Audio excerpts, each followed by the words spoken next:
Welcome to Marketplace Finds, where we show off some crazy and interesting cars for sale, judge what we think of the price, then order it in our tier list. This first image smacks you right in the face. A mural of a naked lady ascending to stripper Valhalla. I'm not sure if she's casting a spell, or just trying to distract a traffic cop long enough to get away. The body looks like it's been through 5 seasons of Pimp My Ride and a divorce. Chrome bits are clinging on for dear life, and the stance suggests it's on air suspension or just really depressed. The rear cushions look like a strip club couch got left out in a thunderstorm and then upholstered by someone with unresolved mommy issues. You could wring them out and water a whole lawn. Step inside and you're in a rejected Prince music video. There's enough crushed purple suede in here to upholster a haunted casino. The steering wheel looks like Batman's gay cousin got into CNC machining. The dashboard has no gauges, because apparently who needs to know how fast they're going when the truck probably can't move anyway. Loose wires are everywhere. I've seen meth labs with better organisation. Underneath it looks like someone dumped a spaghetti colander onto a lawnmower with random LEDs and wiring all over the show. The cleanest part of this thing is somehow the chrome diff, which will look great if you manage to roll this over in a ditch. The seller says it loses power and barely wants to move, but he still wants $3,000 for it. For this crumbling mess, he gets a clown sticker, and it probably won't be the last for him, seeing as he's apparently working on other builds. It's just one of those days. Here we have a 1981 Mercedes-Benz 300 SD, or at least what's left of it. Some insane person took an old German luxury sedan and decided to convert it into this El Camino, willingly. This thing looks like a retired diplomat went through a midlife crisis and came out with a mullet and a welding torch. It's equal parts Stuttgart engineering and backyard beer-brained ingenuity. The bodywork honestly isn't bad. In fact, the conversion looks well executed. It's not a hack job, which makes the whole thing more confusing. The craftsmanship is there, but the concept makes no sense. It looks like it was built by a guy who listens to classical music while shotgunning Bud Light. The roof has been chopped, the trunk's been flattened, and even extended into the bed. And now this thing's pretending to be the cool uncle instead of the wealthy one.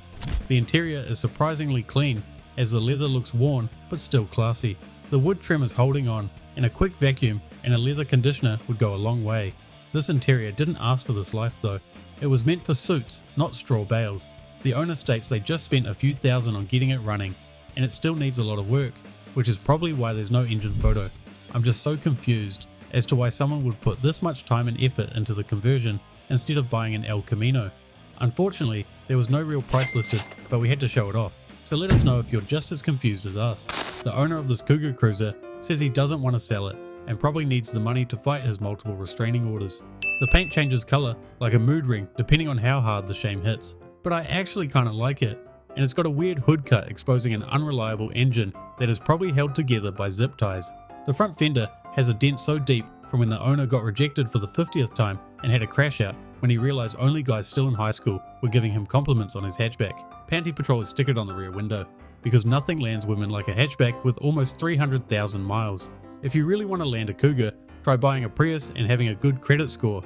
Up top is a massive light bar, perfect for making sure everyone sees your arrest in 4K. To no surprise, this thing has a massive speaker setup and is also on airbags.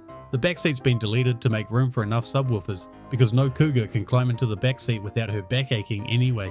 It's got racing seats for the quick getaways when someone's dad comes out the house. The seller wants $8,000, which is a bargain if you're trying to impress high school students. For all of its sins, it gets a clown sticker, which would be the most tasteful sticker on that Volkswagen. As much as I'm hating on it, it will do its job and make me laugh when it drives past. You just won't catch me driving the thing. I don't even know where to start with this one. It looks like a crack-fueled student's final art project. This 1998 Dodge Grand Caravan nicknamed the Ratro is the most Mad Max qualified vehicle we've seen yet. Whoever built this thing had a midlife crisis, a head injury, and access to way too much scrap metal. It looks like it got struck by lightning during a Spirit Halloween clearance sale. The hood is a rusted slab of tetanus with random hinges and chains bolted on, like it's trying to cosplay as a medieval drawbridge, and on the inside has a hand-painted SpongeBob and Goofy that have both just witnessed a war crime.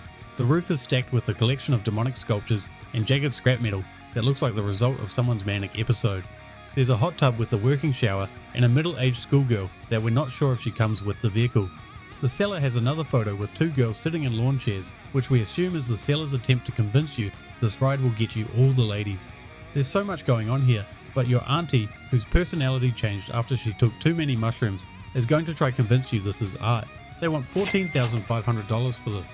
A van that looks like it was customized by a schizophrenic welder with no adult supervision. That price includes a guaranteed divorce and a restraining order.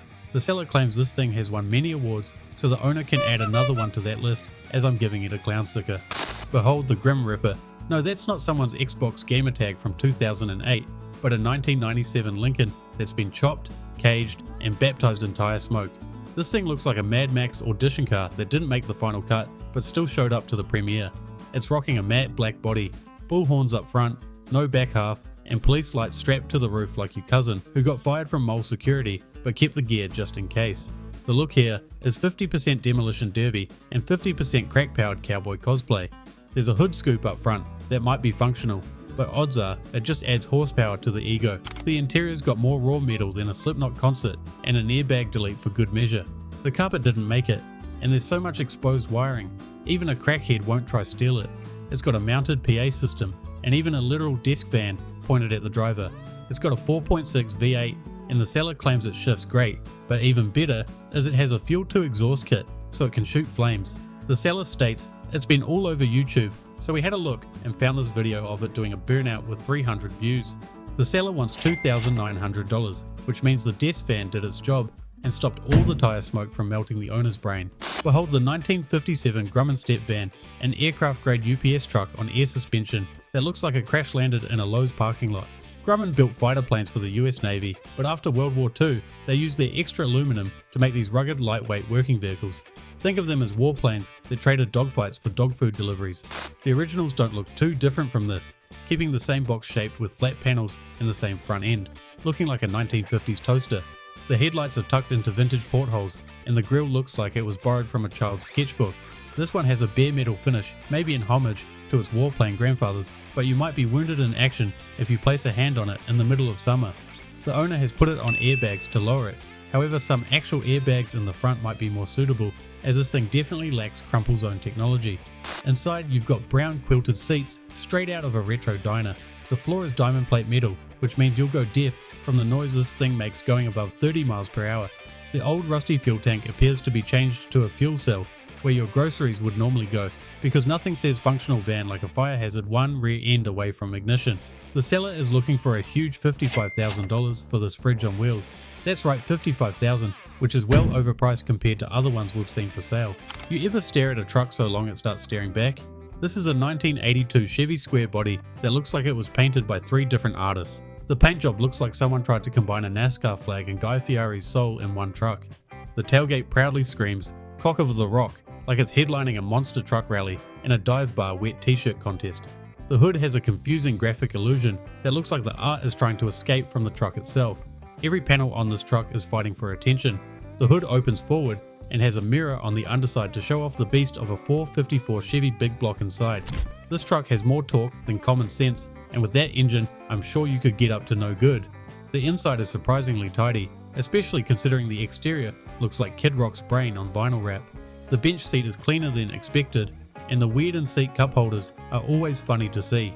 It's listed at $12,500, and that's a great price if the paint job is your style. This right here is the only vehicle that'll make you look like you just rolled out of a 1950s country club and straight into the future of absurd luxury. It's a Bobcat golf scooter from 1958. You don't drive this to the course, you announce your presence like you just inherited your grandfather's estate, and the caddy is your third cousin named Skip. The bag sits dead center, meaning you're practically riding shotgun with your own clubs. According to the vintage ads, it has a 4 horsepower gas engine and automatic clutch, so you can gracefully glide to over 72 holes per gallon. The seller says it needs some mechanical work, but that doesn't matter. This isn't about practicality, this is about pulling up to hole 1 like a man who bets $500 a round and still borrows tees. You buy this thing for the same reason people get tribal tattoos at 50, because nobody can stop you anymore. This was clearly made in the golden era where nobody asked how many drinks your surgeon had before a knee replacement, and at $2,900 it's a collector's dream or a total midlife crisis on 3 wheels. Either way, this is easily the most elegant way to break a hip on hole 4, so it gets a ribbon of approval. If Willy Wonka had a delivery service, this is what he'd roll up in, and it looks like it took a wrong turn into reality. What you're looking at is a 1961 Jeep Fleet van. It's narrow, it's boxy, and it's got that old Jeep badge that says, "I am historically significant, respect me." From the front, it looks like it's got a crooked smile as the bumper is slightly tilted. The exterior paint job reminds me of one of those girls who hits the tanning salons a bit too often and ends up looking like an Oompa Loompa. The interior is unfortunately the same color and is completely gutted, which is perfect for those trying to set up a small coffee or ice cream van. However, it's got the same feel as a prisoner transporter. To be fair, the small and goofy look would catch the attention of potential customers. I actually quite like this unique box van, aside from the color. However, they're asking for $18,000 and these usually go for around $12,000 in this condition, so it's fairly overpriced.